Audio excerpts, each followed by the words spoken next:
Orang kuat yang saya maksud adalah orang-orang yang bisa hidup dalam kondisi apapun. Kuat atau tidaknya seseorang tergantung dari cara berpikir atau mindset dia. Hati-hati dengan mindset yang kita punya. Salah mindset, maka tindakan yang kita pilih pun bisa jadi salah. Untuk menjadi kuat, ada 5 mindset yang kita butuhkan. Yang pertama adalah orang-orang kuat akan bahagia melihat orang lain sukses. Orang-orang yang kuat justru melihat kesuksesan orang lain sebagai hal yang biasa, bukan sesuatu yang bikin iri apalagi dijulitin. Mereka akan bahagia melihat orang sukses, apalagi kalau orang sukses tersebut adalah kerabat dekat atau teman mereka sendiri. Mereka tidak akan tertekan atau stres melihat orang lain sukses. Justru pada saat mereka melihat orang lain sukses, mereka akan senang. Kenapa mereka bisa seperti itu? Karena dalam hati mereka sudah tertanam keyakinan bahwa sukses itu mampu diraih oleh semua orang. Mereka juga bisa kok. Ini hanya masalah waktu, asalkan mereka terus berjuang. Yang kedua, orang-orang kuat tidak akan buang-buang waktu untuk hal-hal yang tidak bisa dikendalikan. Sudah punya rencana yang matang, ternyata cuacanya tidak mendukung. Orang-orang yang bermental kuat tidak akan bete dan menggerutu dengan mengutuk cuaca, karena hal tersebut tidak bisa mereka kendalikan. Daripada pusing mikirin cuaca yang tidak bisa dikendalikan, mending menggunakan energi mereka untuk berpikir alternatif agar rencana mereka bisa tetap berjalan. Orang-orang kuat tidak akan menghabiskan energinya untuk mengontrol apa yang di luar kendali mereka. Tiba-tiba ada yang datang dan ngomongin, kok kamu gendutan sih? Kok wajah kamu tambah kusam? Dan lain-lain. Emang itu bisa dikendalikan? Kan nggak bisa. Kita tidak bisa mengatur hati orang lain untuk selalu berprasangka baik pada kita. Namun, kita bisa melatih hati kita untuk selalu bisa berprasangka baik kepada orang lain. Orang-orang kuat berfokus pada apa yang dia lakukan, bukan apa yang orang lain katakan. Kita punya energi yang terbatas. Bahan bakar kita ini kita bisa fokuskan kepada 2 hal. Yang pertama, melakukan sesuatu, atau yang kedua, khawatir terhadap hal-hal yang tidak bisa kita kendalikan. Kedua-duanya butuh energi. Tapi untuk nomor 2, sering kita pakai tanpa kita sadar. Dan itu yang membuat kita menjadi lemah. Orang-orang kuat selalu berfokus untuk melakukan sesuatu daripada merisaukan apa yang tidak bisa mereka kendalikan. Nomor 3, mau menerima perubahan. Bagi orang-orang kuat, perubahan adalah keniscayaan. Sudah kodrat dalam hidup ini, pasti akan mengalami perubahan. Karena itu, mereka yang bermental kuat gak akan anti dengan perubahan. Mereka mampu bersikap terbuka terhadap hal-hal tersebut. Mereka tidak pernah berhenti belajar dan sangat siap apabila perubahan itu datang. Yang nomor 4, orang-orang kuat berani menerima tantangan. Orang yang lemah melihat kesulitan itu sebagai hukuman.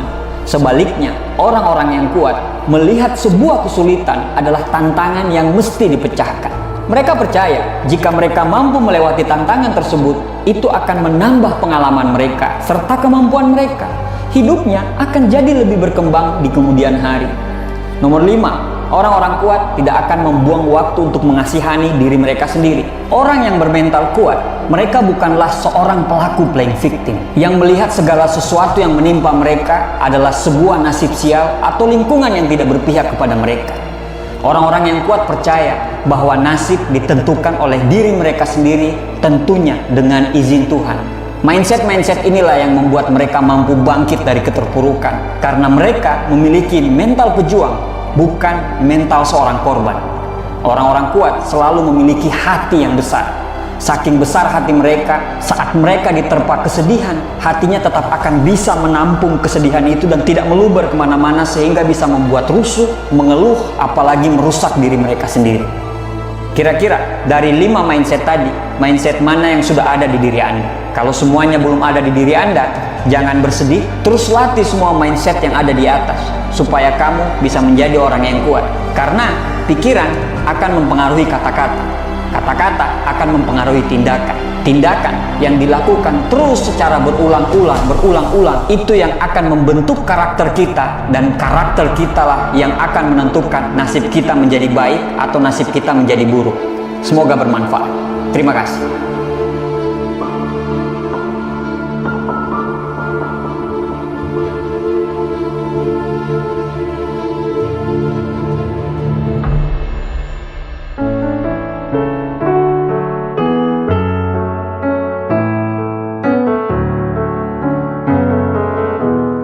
Seseorang akan selalu dibutuhkan orang lain jika dia punya dua hal penting ini.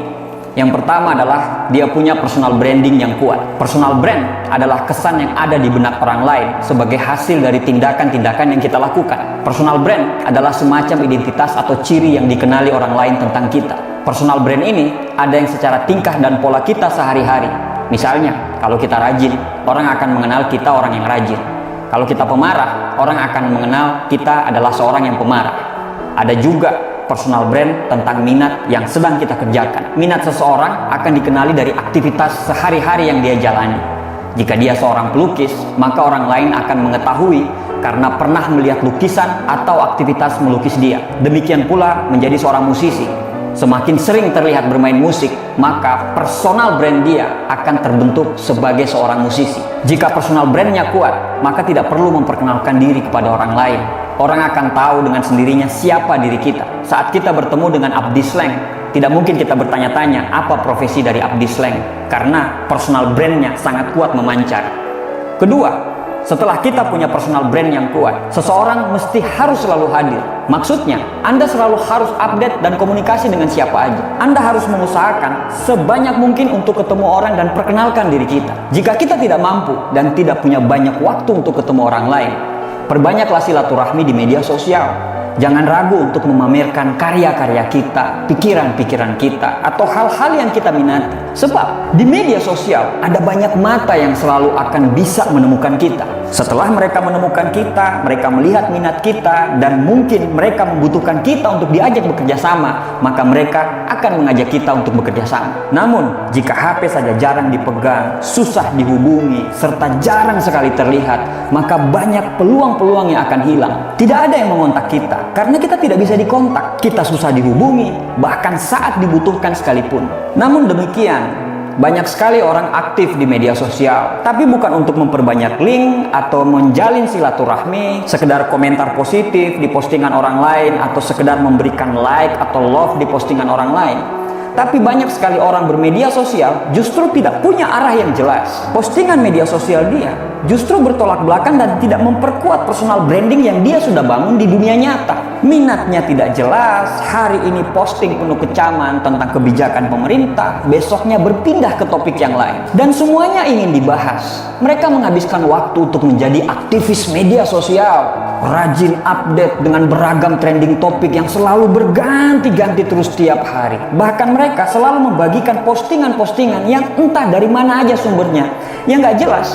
Akhirnya, media sosial yang harusnya kita pakai untuk memperkenalkan karya-karya kita, perkenalkan pikiran-pikiran kita, jadi tidak menggambarkan apa yang sedang kita kerjakan. Padahal dengan media sosial itu kita bisa pamer karya-karya kita. Kalau kita seorang musisi yang lagi membuat konten cover di YouTube, ya kita perkenalkan melalui media-media sosial lain tentang karya-karya kita tersebut. Media sosial itu bisa kita pakai untuk ajang promosi karya-karya kita. Jangan coba masuk ke ranah yang lain. Banyak orang selalu ingin terlibat dari semua topik, tapi lupa mencari apa yang sebenarnya dia sukai. Kita merasa diri kita pakar dari semua masalah. Padahal berdebat dengan orang lain di media sosial, ya kita buka Google. Kata Warren Buffett, itu ada yang namanya lingkaran kompetensi yang harus kita buat. Warren Buffett adalah seorang investor. Dia hanya mau bicara terhadap hal-hal yang dia ketahui saja. Artinya, dia cuma mau berbicara pada lingkaran kompetensi dia. Dan dia tidak mau bicara hal-hal yang dia tidak tahu. Tom Watson, seorang pendiri IBM, pernah menjelaskan bahwa dirinya bukan orang yang jenius. Dia hanya pintar pada titik-titik tertentu. Dan dia konsentrasi pada titik-titik tertentu yang dia kuasai tersebut. Warren Buffett berkata, jika kita fokus pada lingkaran kompetensi, maka personal brand kita akan semakin memancar. Di luar lingkaran kompetensi, abaikan. Tidak perlu habiskan waktu kita untuk membaca semua informasi dan ikut dalam semua perdebatan. Baca dan dalami hal-hal yang kita minati, kita sukai, dan menjadi kompetensi kita. Coba Anda lihat orang-orang yang sukses pada bidangnya. Beethoven biasa aja di bidang-bidang yang lain, tapi di bidang musik dia adalah maestro. Maradona boleh lemah di bidang-bidang yang lain, tapi dalam sepak bola dia adalah dewa.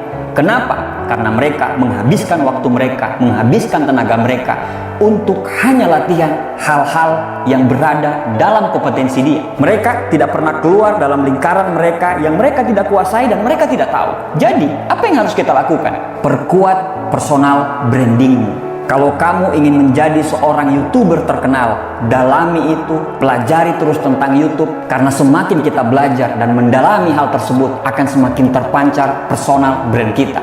Kalau kamu seorang pelaku bisnis online, gali terus, dalami terus, pelajari terus, dan jadilah pakar di bidang tersebut. Tidak usah keluar dari lingkaran kompetensi kita. Justru hal tersebut akan sangat membuang-buang waktu.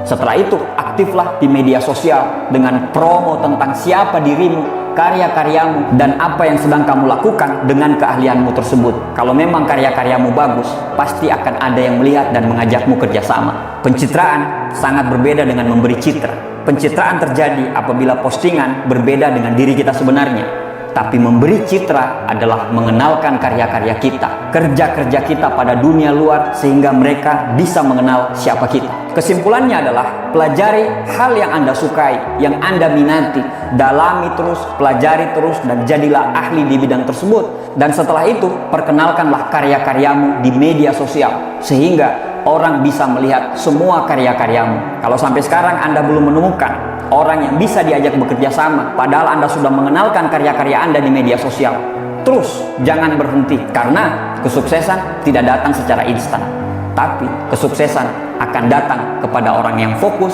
dan tidak mau menyerah. Itu dua hal yang membuat Anda menjadi istimewa di depan orang lain, dan Anda akan dibutuhkan. Semoga bermanfaat.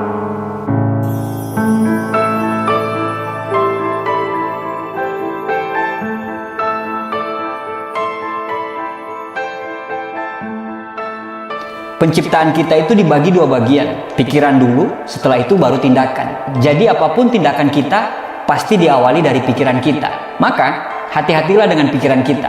Kalau pikiran kita negatif, tindakan kita pun menjadi negatif.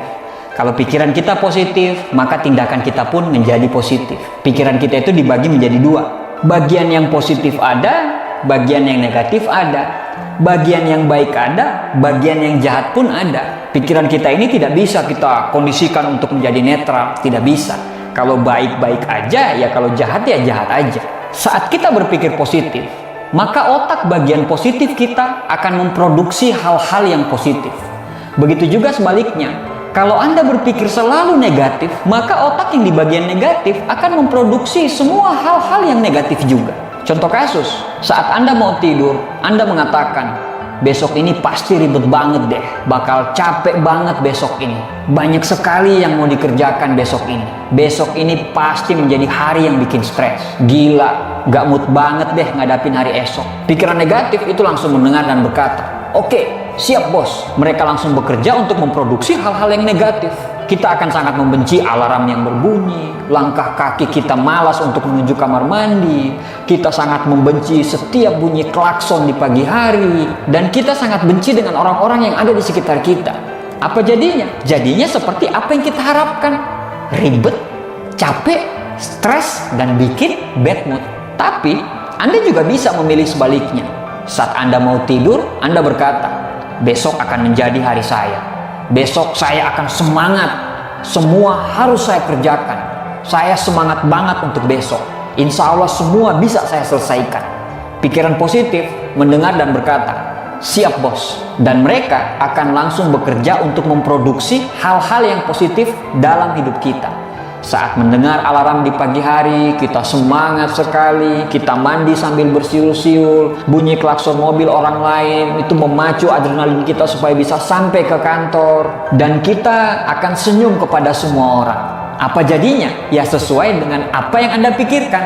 Anda semangat dan semua pekerjaan terselesaikan. Anda tidak ada waktu untuk membenci, karena pikiran dari rumah itu sudah memproduksi hal-hal positif. Contoh kasus lain, saat Anda gagal masuk perguruan tinggi negeri impian Anda, akhirnya Anda masuk ke perguruan tinggi swasta yang tidak menjadi pilihan Anda. Anda bete dan Anda stres, karena mungkin Anda menganggap masa depan Anda lebih terjamin apabila Anda masuk di universitas yang Anda impikan tersebut. Selama kuliah, Anda ogah-ogahan, tidak semangat, karena menganggap tempat kuliah itu cuma pelarian. Akhirnya Anda lulus dengan biasa saja. Anda melewatkan hal-hal yang indah yang harusnya Anda lewatkan saat waktu Anda kuliah. Siapa yang salah? Ya Anda sendiri. Pikiran Anda sendiri yang menuntun Anda menjadi ogah-ogahan dan tidak semangat. Coba kalau berpikir sebaliknya. Pada saat Anda gagal masuk perguruan tinggi negeri impian Anda tetap semangat dan pikiran Anda berkata, sukses itu milik semua orang, tidak peduli dari kampus manapun dia berasal.